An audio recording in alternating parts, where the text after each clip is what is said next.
ಮಸಾಲೆ ಪದಾರ್ಥಗಳ ಹಿಂದಿರಬಹುದು ಒಂದು ಭಯಾನಕ ರಹಸ್ಯ.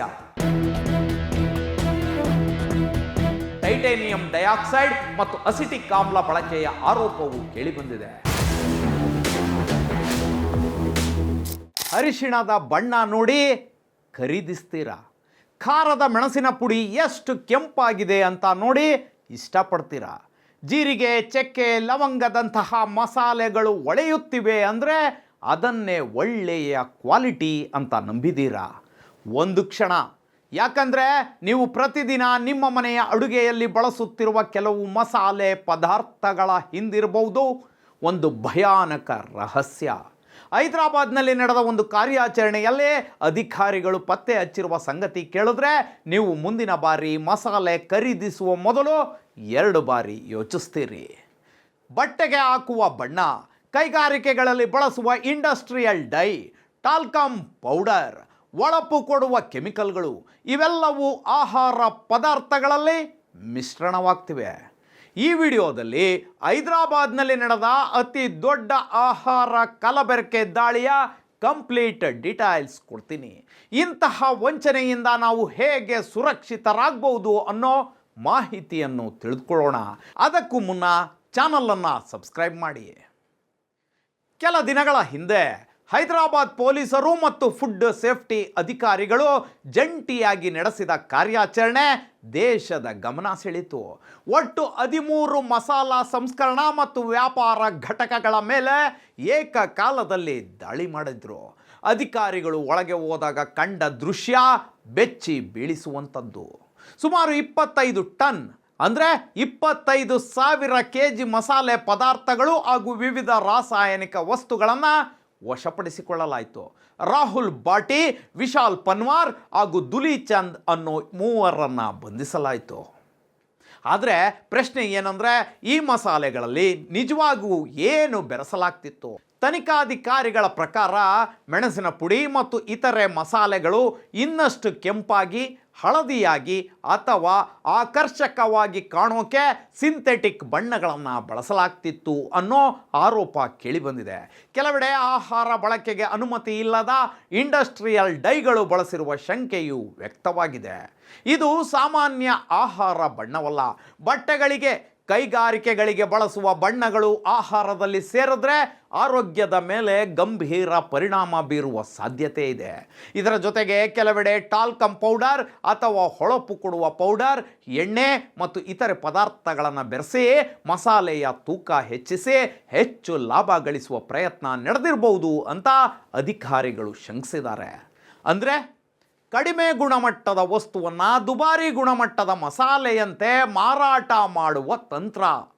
ಇನ್ನೊಂದು ಬೆಚ್ಚಿ ಬೀಳಿಸುವ ಸಂಗತಿ ಅಂದರೆ ಅಧಿಕಾರಿಗಳ ಮಾಹಿತಿ ಪ್ರಕಾರ ತಿರಸ್ಕರಿಸಲ್ಪಟ್ಟ ಅಥವಾ ಕಡಿಮೆ ಗುಣಮಟ್ಟದ ಸಾಸಿವೆ ಕಾಳನ್ನು ಮತ್ತೆ ಬಣ್ಣ ಹಾಕಿ ಪೌಡರ್ ಸೇರಿಸಿ ಹೊಸ ಉತ್ಪನ್ನದಂತೆ ತಯಾರಿಸಲಾಗ್ತಿತ್ತು.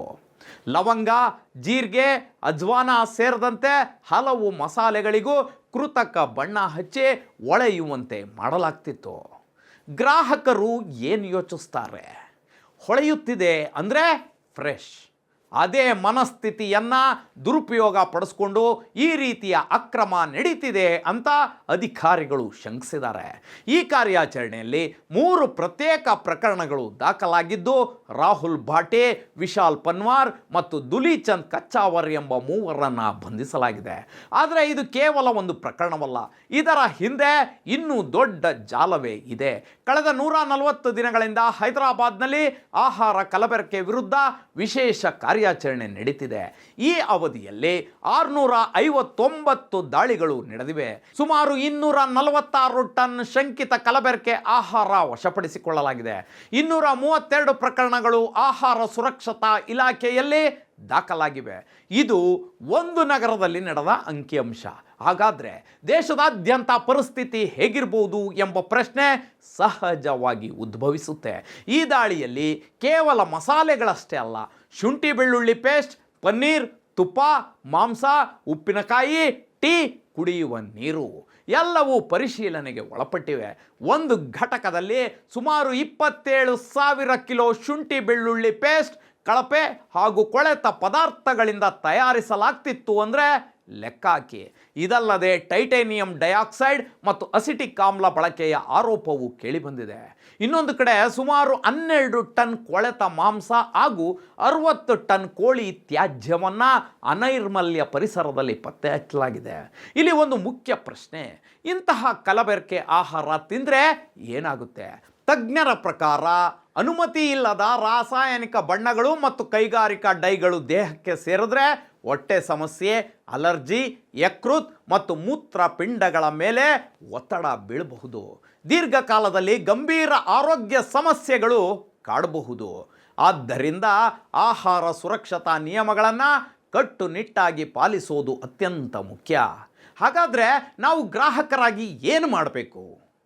ಮೊದಲನೆಯದಾಗಿ, ತುಂಬ ಅಸಹಜವಾಗಿ ಹೊಳೆಯುವ ಅಥವಾ ಅತಿಯಾಗಿ ಬಣ್ಣವಾಗಿ ಕಾಣುವ ಮಸಾಲೆಗಳನ್ನು ಅನುಮಾನದಿಂದ ನೋಡಬೇಕು.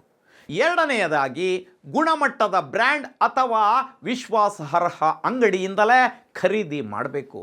ಮೂರನೆಯದಾಗಿ, ಪ್ಯಾಕೆಟ್ ಮೇಲೆ ತಯಾರಿಕೆ ದಿನಾಂಕ, FSSAI ಪರವಾನಗಿ ಸಂಖ್ಯೆ ಹಾಗೂ ಲೇಬಲ್ ವಿವರಗಳನ್ನು ಪರಿಶೀಲಿಸಬೇಕು.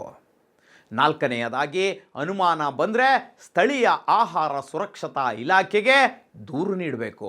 ಒಬ್ಬ ಗ್ರಾಹಕನ ಒಂದು ದೂರು ಅನೇಕ ಕುಟುಂಬಗಳ ಆರೋಗ್ಯವನ್ನು ಕಾಪಾಡಬಹುದು ಅಲ್ವಾ?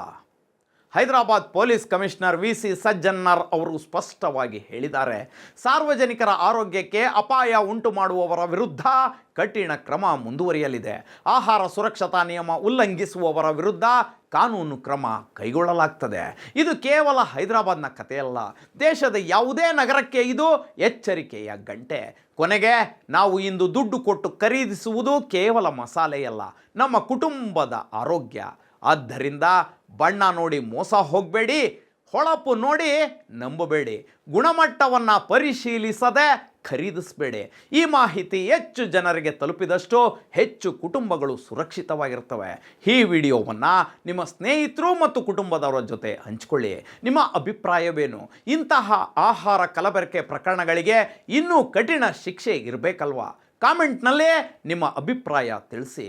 ಇಂತಹ ಡಿಫ್ರೆಂಟ್ ಸ್ಟೋರಿಗಳಿಗಾಗಿ stay tuned. Suman TV Kannada, ಇದು ಸಮಾಜದ ಸ್ವರ.